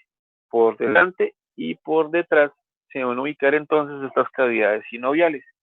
Es difícil uno imaginarse cómo carajos va a haber una cavidad sinovial, hay líquido sinovial, hay ligamentos rodeándolo como si fuera una mini rodilla ahí guardada. Sí, es lo complicado y lo difícil de imaginarse en algo tan pequeñito. Pero básicamente es una forma de rodear por los dos lados, por delante, por detrás y de forma diagonal, limitando los movimientos, toda la parte de las articulaciones. Esto sí, acá en clase y diapositiva es complicadísimo entenderlo, pero si pueden, cojan el libro, repásenlo, cogen estas imágenes que tienen acá y estas imágenes de acá. Ahí los van a identificar mucho mejor. Para continuar con la articulación atlantoaxoidea media, entonces, desde el ligamento transversal del atlas, acá lo están ubicando, el que va de lado a lado, sale un fascículo longitudinal superior, el que medio hablamos ahorita, y un fascículo longitudinal inferior. Este fascículo longitudinal superior es el que se apega a la foramen magnum, y este inferior va continuando básicamente por la parte más posterior de la parte, sí, la parte posterior del cuerpo vertebral. Entonces, este ligamento lo que hace es unir el cuerpo del axis y va a formar esta forma de cruz. ¿Sí la ven? Este ligamento transverso que tiene forma de cruz se llama el ligamento cruciforme del atlas, que es la unión del ligamento longitudinal superior y el ligamento transverso del atlas. Es complejo que entenderlo, bastante difícil. Entonces, entre estos también que hay otro ligamento que se llama la membrana tectoria. La membrana tectoria es una lámina gruesa, es fibrosa, longitudinal Y los límites de ellas, ¿cuáles son? La parte anterior del conducto vertebral, ¿sí? Y va a extenderse desde la cara posterior del cuerpo del axis hasta el borde anterior del foramen magno, ¿ok? Es esta que están viendo aquí arribita. Ella lo que va a hacer es básicamente como la prolongación, o viene siendo la prolongación del ligamento longitudinal posterior. Y esto más adelante se va a pegar y se va a unir a la dura madre del cráneo. Que bueno, esto en realidad no tiene mayor implicación, pero pues viene siendo la continuidad de ella.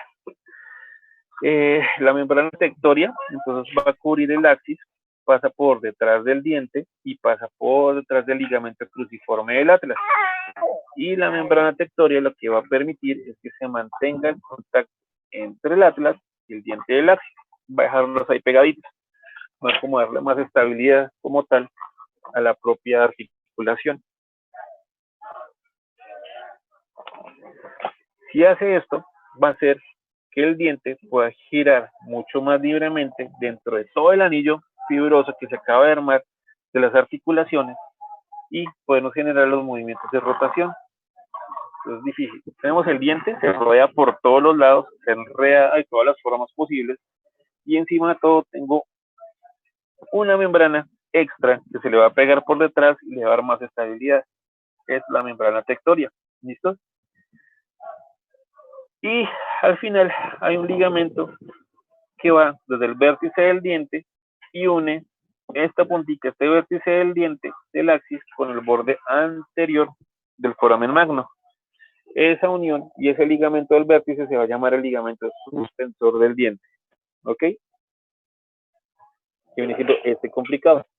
Y ya para ahondar un poquitico más hacia el final, los ligamentos alares, que lo hablamos al comienzo de la charla, son dos cordones fibrosos, resistentes, se dirigen desde la región lateral del vértice del diente del axis hasta las caras mediales de los cóndilos occipitales. ¿Listos? Y básicamente esto lo que van a hacer es un trayecto horizontal y nos van a limitar los movimientos de rotación de la cabeza. Ahora viene la otra parte que ya viene un poco más sencilla y mucho más fácil de entenderla. Las articulaciones entre los cuerpos vertebrales. Por delante y por detrás de los cuerpos, pues, concéntrase solo en los cuerpos, olvídense de las apófisis por el momento. Por delante y por detrás de los cuerpos vertebrales hay ligamentos. Un ligamento longitudinal anterior y un ligamento longitudinal posterior. ¿Listo? Y básicamente unen los cuerpos entre sí. El cuerpo de arriba con el de abajo, con el de más abajo y con el de más abajo. El ligamento longitudinal anterior, ligamento longitudinal posterior. ¿Listo? Y si esto lo juntamos a que entre ellos hay un disco intervertebral, ahí vamos juntando básicamente las articulaciones de los cuerpos vertebrales. Entonces, esquematizándolo un poquitico más y ahondando mucho más dentro de ellos, el ligamento longitudinal anterior está muy fuerte adherido a la parte anterior y media de los cuerpos vertebrales. Y en la cara anterior de los discos es un poco mucho más laxo, porque como los discos tienen que tener cierto grado de movilidad, de compresión y de protrusión para que con los espiches se puedan desplazar un poquitico más, este ligamento es un poco mucho más flexible con ellos, ¿ok? El ligamento se extiende de la porción basilar del occipital y va hasta la cara anterior del sacro, rodea absolutamente casi toda la columna, ¿ok? El ligamento longitudinal posterior, entonces se dispone de forma vertical, une los bordes posteriores de los discos intervertebrales y la cara posterior de los cuerpos vertebrales.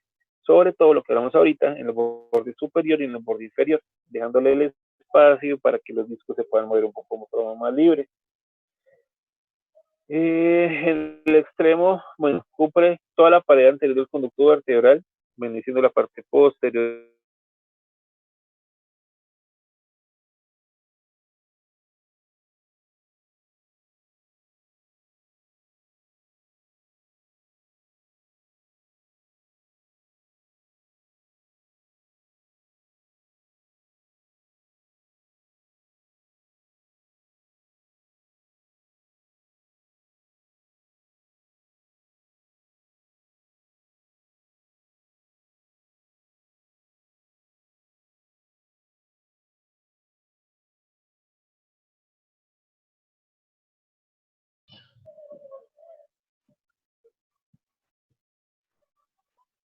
Necesito terminar de entrar todos.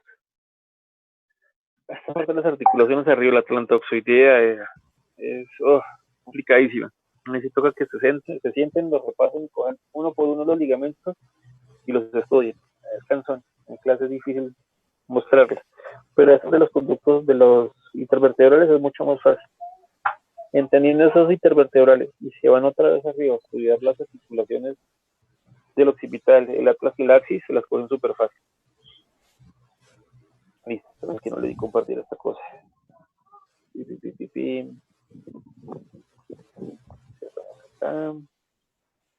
Compartir pantalla.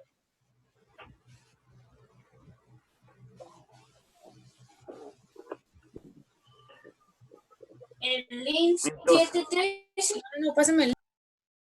Estamos hablando del ligamento longitudinal posterior, que es el que tenemos acá. Este ligamento longitudinal posterior lo que va a hacer es recurrir todo el canal medular, canal cervical, canal vertebral o canal de la raquis, y el extremo superior va a estar en la cara posterior del cuerpo de la tercera vértebra cervical. Acuérdense que estamos hablando de el occipital C1 y C2 vienen siendo la parte complicada entre ellos solos, y por eso se toma directamente desde C3 para abajo, como si desde ahí arrancara el ligamento longitudinal posterior. Y hacia abajo se va haciendo cada vez más estrecho y va formando una cinta, y eso se va a fijar básicamente en la cara anterior del conducto sacro. Parece que el conducto sacro es la proyección de este canal medular. Los bordes laterales son toneados y las salientes van siendo principalmente correspondientes a cada disco vertebral.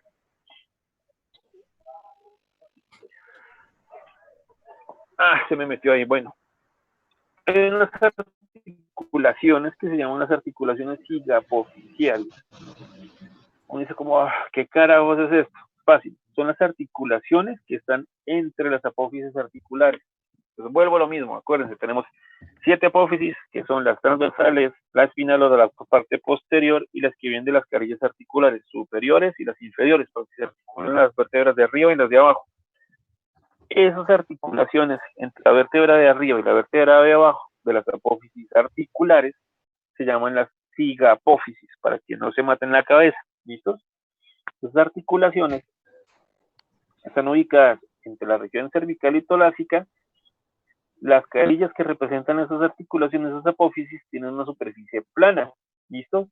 Y acuérdense que cuando miramos las características de las columnas lumbar, estas apófisis son más de forma cilíndrica, no son tan planas, básicamente para soportar el peso de todo el cuerpo. ¿Listos?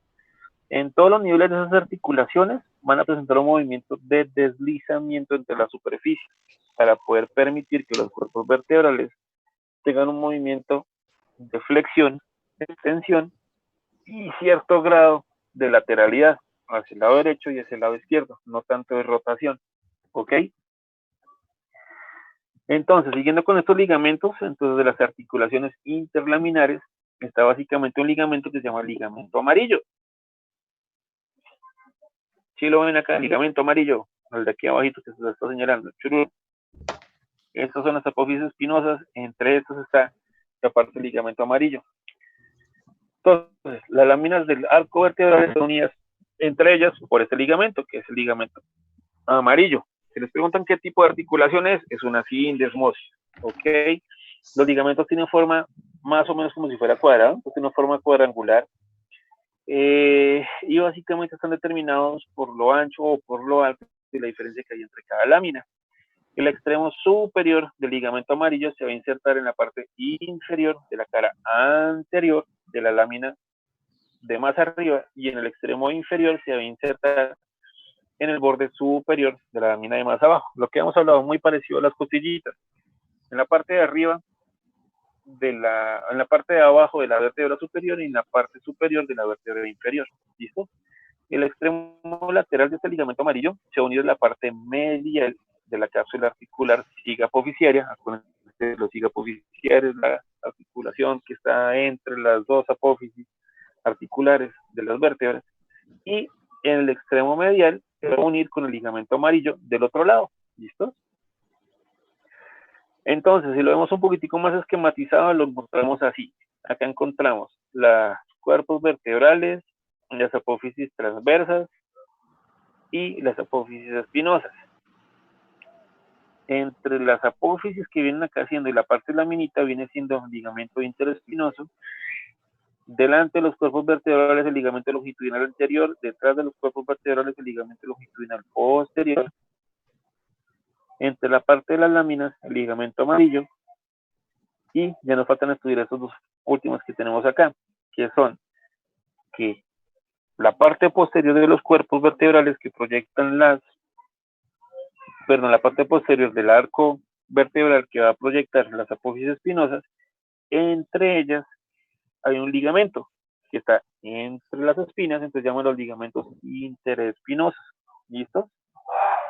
Esas láminas son fibrosas, se insertan en el borde inferior de la apófisis espinosa superior, que hemos hablado muy parecido a las costillitas, y en el borde superior de la apófisis inferior. Eso ya más que entendido. Por delante van a llegar hasta el lugar de reunión medial de los ligamentos amarillos, pues básicamente los está delimitando un poco el ligamento amarillo, que es el ligamento interespinoso, es que estamos viendo acá el verdecito y se van a quedar junto con el ligamento amarillo, y se van a relacionar también con los ligamentos supraespinosos. ¿Cuáles son los supraespinosos? Los ligamentos supraespinosos son un cordón fibroso que se extiende de forma longitudinal de arriba hacia abajo y va a estar en la parte más posterior de la columna vertebral. Mi gorro está loca. En la parte más posterior de la columna vertebral, y lo que va a hacer es unir ya la puntica, el vértice de las apófisis espinosas. Entonces tenemos el supraespinoso, que es como el más lejano de todos. Luego vienen los interespinosos, que están entre las espinas. Luego viene el ligamento amarillo. Y luego allá viene la otra parte, ya en conjunto, de los cuerpos vertebrales. Del ligamento longitudinal posterior, el ligamento longitudinal anterior. ¿Listo? En la parte cervical, que es la parte complicada y diferente que hemos aprendido ahorita hoy, entonces el ligamento supraespinoso, con el que viene más de por aquí atrás en toda la puntica de las apófisis espinosas, se ensancha y se vuelve mucho más notorio y mucho más marcado y se va a convertir en el ligamento nucal. ¿Ok? Este ligamento nucal tiene forma de lámina fibrosa como de triángulo, que están viendo un poquitico acá, esquematizada con un azul claro, y lo que va a hacer principalmente es separar los músculos derechos y los izquierdos en la región del cuello a nivel posterior. ¿Listos? Este se va a extender desde la apófisis espinosa desde C7, para que no haya tanto complique, y va a ir hasta la protuberancia occipital externa, como estamos viendo acá esquematizado. Estos ligamentos intratransversos van a unir las apófisis transversas entre sí y se van a insertar en los bordes inferiores y superiores de ellas. ¿Ok? Entonces, vamos con la parte divertida. Ya acabamos. La parte de las articulaciones de pelvis, yo sí prefiero que lo estudiamos y lo aprendamos mucho mejor en pelvis, porque si se los enseño yo ahorita y vamos a arrancar en pelvis como si fuera un tema ya aprendido, va a ser complicadísimo porque pelvis es otra locura completa por aprender. Entonces, cuando ustedes encuentran a alguien en trauma y típico caso de paciente, están en ferias y fiestas, están enloquecidos, llegó este loco en moto, va sin casco, les llegó la policía con no, lo encontramos tirado en la calle al lado de la moto, vuelto nada, ustedes le van a pedir una radiografía de la columna cervical para descartar que no haya lesiones a nivel cervical. Muy importante y supremamente fundamental pedir esta proyección, la proyección de odontoides. La odontoides la podemos ver muy fácilmente en esta proyección anterior y posterior, abriendo la boca, en la cual vemos las masas laterales del atlas. Acá vemos la odontoides y acá vemos las carillas articulares y el cuerpo del axis. Sí, medio ubicados. Que si lo ponemos así, lo vamos a hacer un poquitico más esquematizado y un poco mejor. Entonces encontramos la odontoides, las masas laterales del atlas, y acá vendría estando el cuerpo del axis. como para que lo cojan mucho más fácil. ¿De qué sirve esta proyección? Para identificar este tipo de cosas. Si ustedes se dan cuenta, bueno, lo que hablamos ahorita. Entonces, entre más denso, va a ser más blanca la imagen, o sea que va a ser más radio opaca. Cuando digamos que es algo radio opaco, no decimos que es negro, sino que lo opaco acá lo vamos a ver blanco porque no deja pasar los rayos X. Los dientes se van a ver muy blancos, que son muy radio opacos. Los huesos se ven en un tonos entre grises y blancos, y el aire que nos rodea, acá vendría siendo el aire de la faringe, se va a ver negro. Si vemos acá el aire que rodea la cara, se ve negro. ¿Listos? Lo complicado de lo que ustedes tienen que aprender y entender es que las radiografías es plasmar una imagen de 3 dimensiones, que somos nosotros, en imágenes de 2 dimensiones. Entonces van a ser imágenes superpuestas, una encima de otra, encima de otra, encima de otra, y van a formar estos arcos y van a formar estas siluetas. Por eso es que vemos acá como los dientes superpuestos por delante del axis, por delante y por detrás de las apófisis transversas que vienen viéndose aquí atrás del fondo. ¿Ok? Viéndolo de esta forma, acá bueno, está diferente la una a la otra, es que no encontré la misma proyección. Acá vemos el diente, que no se ve de forma tan bonita como lo vemos acá. Que vemos como, esta es una imagen normal del diente, pero acá vamos viendo que el diente está como chueco, como que está torcido, como que no está normal. Al ver que hay algo anormal, vemos que aquí en la base del diente hay una imagen un poco radiolúcida, que se ve un poquitico más gris de lo normal. No se ve de forma adecuada como una articulación entre el axis y el atlas, como la podemos ver aquí. Tienen que se ven simétricas, bonitas, adecuadas, que caen el uno sobre el otro. Aquí no, aquí se ven aplastadas, desordenadas y el diente para un lado. Este nos deja ver que hay una fractura de la apófisis odontoides o del diente, que si le tomamos una tomografía, la imagen se nos va a ver así. En la tomografía, si vamos a hablar es de densidades, pero bueno, viene siendo como el mismo principio. Lo que se ve aire se ve negro, lo que se ve denso se ve más blanquito. ¿Listo? Acá vemos las carillas articulares, axis y atlas, y aquí vemos el diente. El diente completamente fracturado. Bien. Adelante ustedes van a aprender, las fracturas tienen sus determinados nombres. Les voy presentando una parte de caso clínico, se llama la fractura de Jefferson. La fractura de Jefferson no va a involucrar tanto el diente, sino lo que va a involucrar es el anillo como tal, el anillo del axis. Y al romper el anillo del axis, vamos a ver que la articulación como tal y las relaciones articulares entre ellos están mucho más grandes, mucho más separadas. Eso es lo que nos hace sospechar que haya una lesión justo arriba, en el atlas, que si tomamos una tomografía vendríamos viendo una imagen muy similar a esta. Que si tomamos la tomografía, lo que encontramos es esto. Entonces las tomografías son proyecciones principalmente de cortes axiales, y acá lo que estamos viendo es como si cortáramos a la persona a nivel del cuello y lo estuviéramos viendo de abajo para arriba, ¿ok? Como si lo estuviéramos viendo de los pies hacia arriba. Y acá lo que estamos viendo es la proyección y la ruptura del arco anterior del axis, perdón, del atlas, en su porción lateral y en su porción posterior lateral. Entonces el arco anterior y el arco posterior están fracturados. Si ven que se rompe por completo la simetría del anillo, así es como ustedes se los van a encontrar en clínica más adelante. En la porción cervical, ustedes tienen que pedir mucho también una proyección cervical lateral y antero-posterior, de adelante para atrás. ¿Qué es lo normal en una radiografía cervical lateral? Es que ustedes puedan dibujar estas lineecitas de acá. Entonces, en la parte, esto que está aquí a la derecha es anterior, esto que está aquí es posterior, aquí están las apófisis transversas, los cuerpos vertebrales. Acá va en el aire, acá está el occipital. ¿Listo? La proporción más adelante, ustedes van a encontrar es una columna de aire. ¿Listo? Delante de esa columna de aire van a encontrar los cuerpitos vertebrales, que si se dan cuenta, tienen la curvatura fisiológica normal, son curvaditos, y los cuerpos tienen una parte anterior y una parte posterior. Yo dibujo una línea imaginaria en la porción anterior y una línea imaginaria en la porción posterior. Tienen que ser muy simétrica, muy similar y siguiendo la misma curvita. ¿Qué puede hacer que esto me cambie? Que un cuerpo vertebral se vaya para adelante, se vaya para atrás, anterolistesis, posterolistesis, ¿listo? Van aprendiendo términos, o que llegó el paciente en accidente de tránsito, lo recogió la ambulancia y tiene puesto el collarín o el collar cervical. Este collarín, esta curvatura fisiológica normal, esta lordosis, me la va a rectificar y me la va a poner muy recta. Ahí tienen que tener en cuenta ese tipo de cosas también. Entonces proyectamos la parte anterior de los cuerpos, la parte posterior de los cuerpos. Vamos viendo ya las apófisis transversas como tal, que también tienen que tener como su similitud en su arco, tanto anterior como posterior. ¿Listos? Ahí se las dejo para que la tengan y las puedan estudiar mucho más adelante.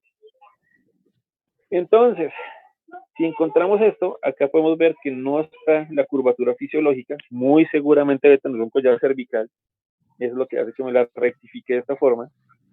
Vemos el arco anterior, bien, si no se ve nada chueco, el arco posterior tampoco se ve nada chueco, y vamos a las apófisis transversas. Oh, carajo, acá fácilmente podemos identificar una fractura de la apófisis espinosa de C2. Si se dan cuenta, podemos contar C1, C2, C3, C4, C5, C6, y al final se ve C7. Siempre, siempre, siempre en las radiografías de trauma, métanse eso en la cabeza, tienen que mostrarles a ustedes C7.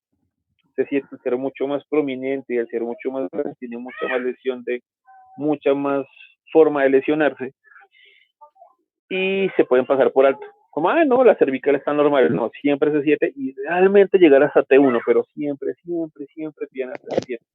Si no se las dan, venga, qué pena, repítame la radiografía, es que necesito ver C7. No, para que no pudo, no lo necesito.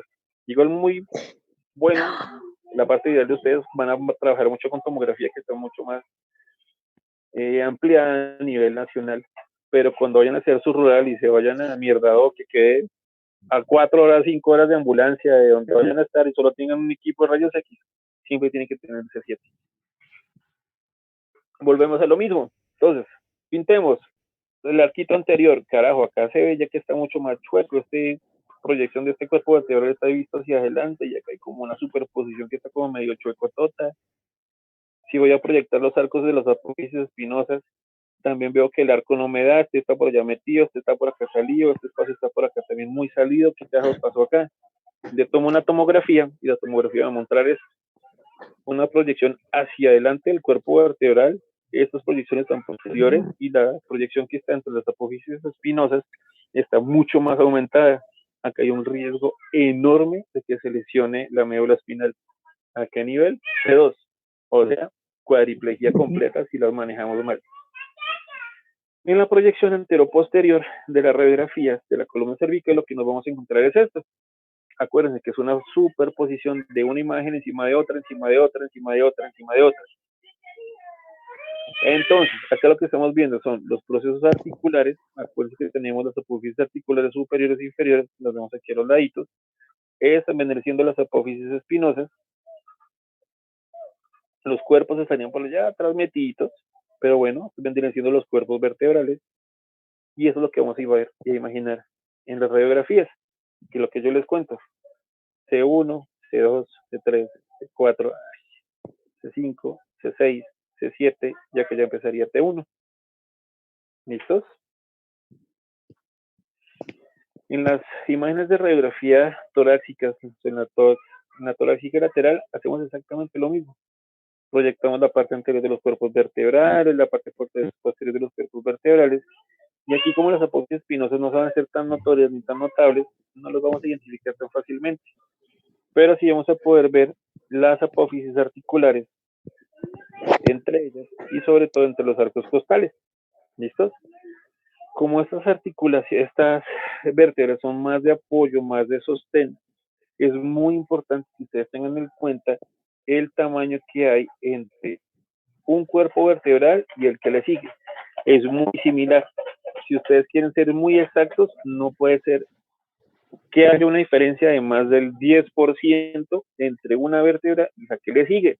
Me explico, si esta mide, digamos, 10 centímetros de alto, la que le sigue tiene que medir máximo 11.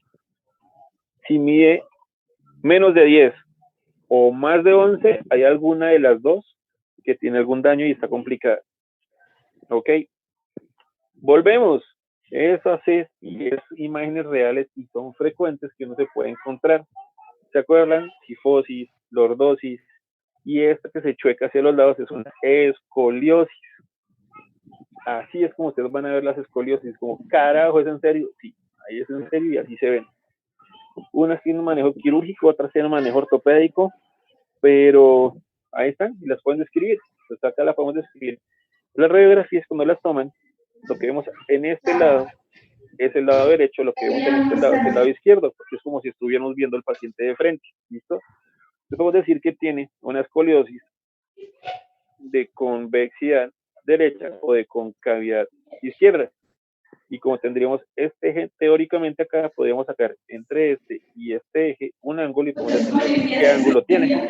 Eso ya es para los procedimientos que se vayan a realizar con esto. Si vamos a la porción lumbar, nosotros tenemos una proyección que es una porción oblicua y esa porción oblicua nos va a dar esta proyección como de perrito, que clásicamente se define como una proyección de perro terrier escocés. ¿Cuándo está aprendida esa luz? En la cual en estos vamos a ver las apófisis de la parte costal, o bueno, las apófisis transversas, pues de transversas, las apófisis articulares superiores, que vendrían siendo la orejita del perrito, la porción interarticular, que es el cuellito del perrito, la apófisis articular inferior, que es la patica delante del perrito, y la lámina, que viene siendo como la parte de los pedículos, que están directamente relacionados como con el cuerpo del perro. Que si lo vemos proyectado en una vértebra normal, lo que estamos viendo es esto. Pero como son superposiciones de imágenes de unas con otras, lo que vamos a ver en la radiografía es esto. ¿Para qué nos sirve esto? Si está rota la oreja del perro, si está rota el ojito del perro, el cuerpo del perro, las paticas del perro, vamos a ver qué parte de la vértebra puede estar dañada. Si tenemos una proyección antero-posterior, lo que vamos a ver es este payasito o esta marimonda, es mucho más fácil para nosotros como colombianos identificarlos así, en la cual vamos a ver los cuerpos que tienen una forma cuadrada, amarillitas, las apófisis transversas, que tal lo pinté como en amarillito, las apófisis espinosas que están proyectadas hacia abajo en rojito, y los pedículos, que son esta partecita que la vemos en verdecito. ¿Listos? Es una radiografía de la columna lumbar normal. Ahora, comparemos este tamaño de este cuerpo vertebral con este, digamos que sí, con este, carajo, cambia tantico, ¿no? Esta es una fractura por compresión.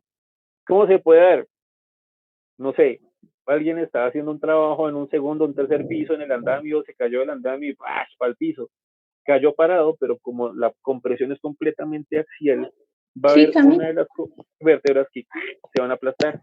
Y al aplastar se van a generar estas imágenes que generan una estabilidad y un dolor enorme. Sí, manejo posiblemente sea quirúrgico, también lo define neurocirugía, tienen sus tablitas y todas sus indicaciones muy bien precisas para eso.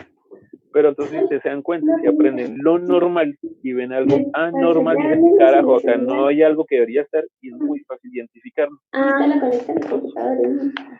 Esta fractura casi no se ve.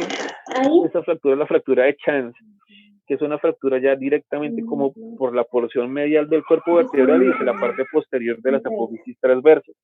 Eso se daba mucho antes en los cinturones de seguridad, que no eran de 3 puntos, eran solo horizontales en la parte baja del cuerpo. ¿Cómo las pueden identificar? Lo que les contaba.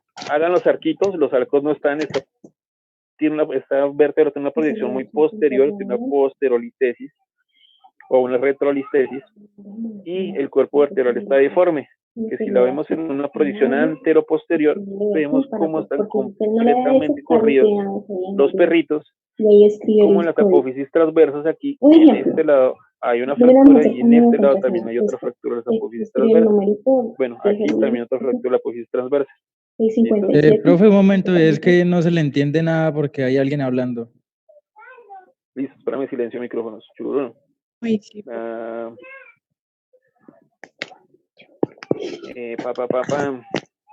Zoom. Churun.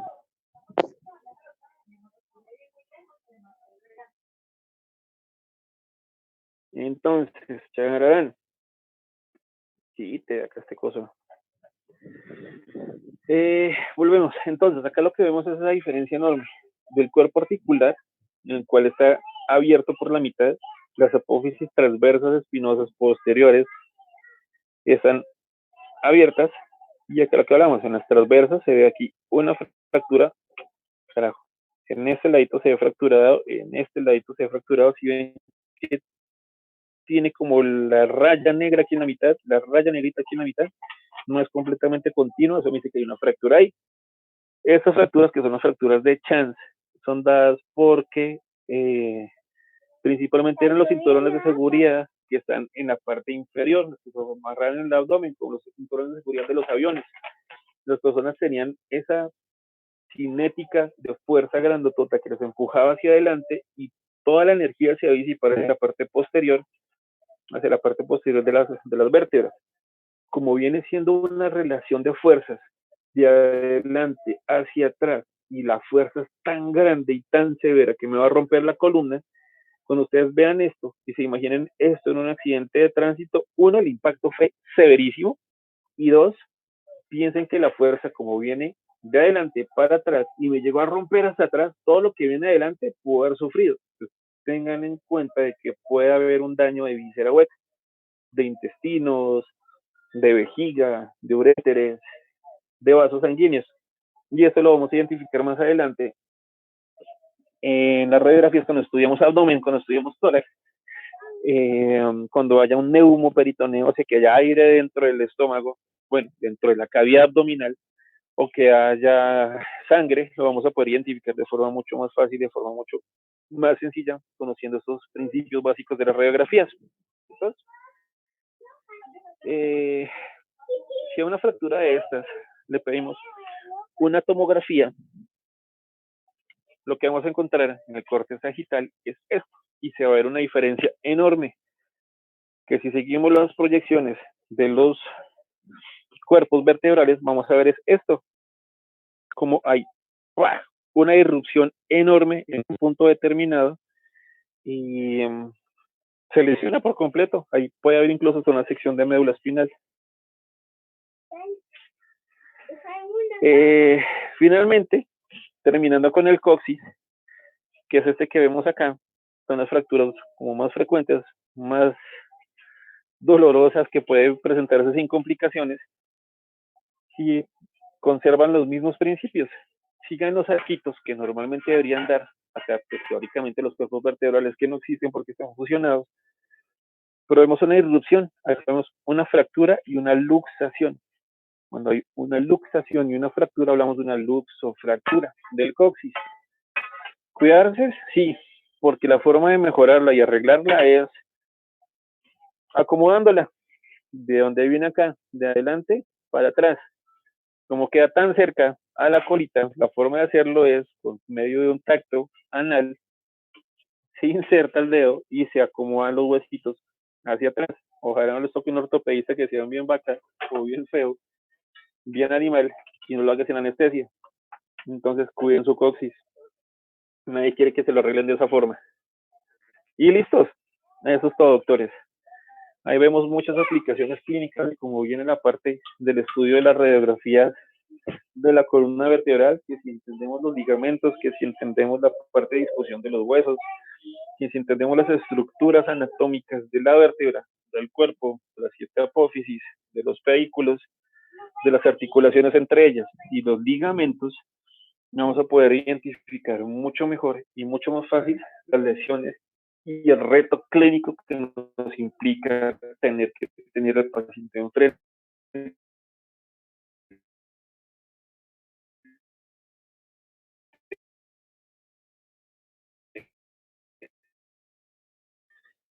Con un dolor, con un trauma, con una lesión o con una complicación. Echen un repaso chiquitito. Es muy fácil, es sencillo la parte lateral principal, las grandes cervicales torácicas. lumbares.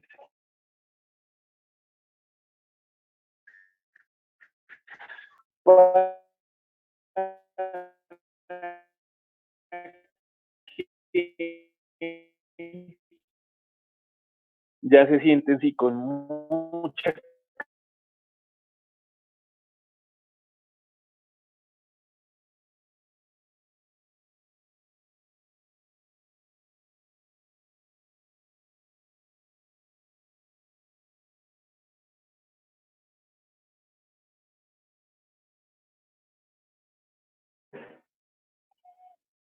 se me ha desconectado sin querer.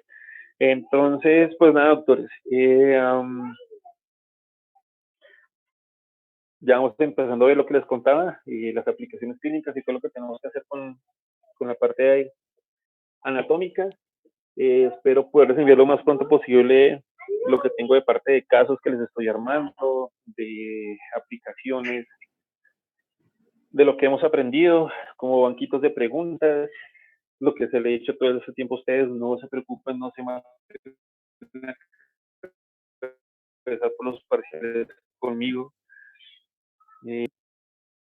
No hay lío de nada.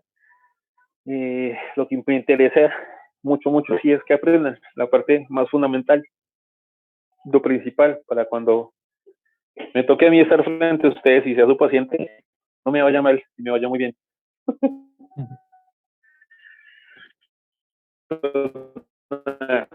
Cuídense mucho, descansen. Nos vemos el viernes de la parte de cuello anterior. De eso sí he montado, la verdad, muy poco. No se los puedo enviar ahorita porque no puedo hablar bien con el profe Ferreira, qué es lo que les da él a ustedes de la parte de cuello. Porque los triángulos de cuello, como yo los estudié, como los manejo como en el día a día, es ya más de la parte quirúrgica y la parte de los triángulos de cuello como tal en lesión de trauma, que es como lo más relevante, pero pues él tiene su forma clásica y no vamos a cambiar eso. Entonces, nada, no me preocupen por eso. Igual trato de ponérselos así muy picadito, muy relajado, como lo hicimos acá con columna, que quedó súper fácil. Y listos. Se cuidan entonces. Ya les envío esto por WhatsApp. Y nada, estudien. Bueno, lo del parcial lo cuadramos después. Bueno, miren si ya les han dado los horarios o qué fechas para los parciales, para que no se maten tanto con el mío. O sea, que digan que el parcial, o sea, yo lo pretendo hacer máximo de 1 hora, fue pucha, por mucho 1 hora y media, me parece demasiado tiempo. O sea, que uno como humano tiene capacidad de concentración de 50 minutos y ahí para adelante eso es más difícil y más complejo. Por eso le puse como la más fundamental desde el comienzo, que en la parte de las clases que siempre le como lo más importante al comienzo. Pero nada, me avisan, me cuentan qué día lo podemos hacer, lo programamos. Teóricamente tendríamos la semana completa para programarlos y lo veamos así, para que no se maten tanto. Si ustedes han estudiado juiciosísimos con todo lo que te ha mandado el profe Ferreira, créanme que con la parte mía va a ser mucho más sencillo. ¿Listos? Se cuidan. Un abrazo, doctores. Cualquier cosa y estoy pendiente.